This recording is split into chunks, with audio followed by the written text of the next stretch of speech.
Mengenal pahlawan nasional dari suku Karo. 1. Jamin Ginting.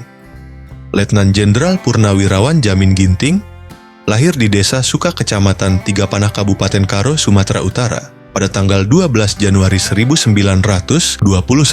Jamin Ginting menikah dengan Likas Beru Tarigan dan dikaruniai 5 orang anak. Beliau pernah menjabat sebagai Pangdam Bukit Barisan selama 2 tahun dan beberapa jabatan strategis lainnya. Jabatan terakhir beliau adalah Duta Besar Indonesia untuk Kanada. Beliau meninggal pada tanggal 23 Oktober 1974 di Ottawa, Kanada, dan dimakamkan di Taman Makam Pahlawan Jakarta Selatan. Beliau diangkat sebagai pahlawan nasional oleh Presiden Joko Widodo pada tanggal 7 November 2014. 2. Kiras Bangun.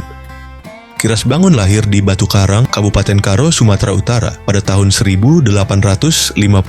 Beliau juga dikenal sebagai Garamata atau bermata merah. Kiras Bangun berperang melawan pendudukan Belanda di Tanah Karo sejak tahun 1905 dan melancarkan perjuangan bawah tanah melawan Belanda selama tahun 1919 sampai dengan 1926.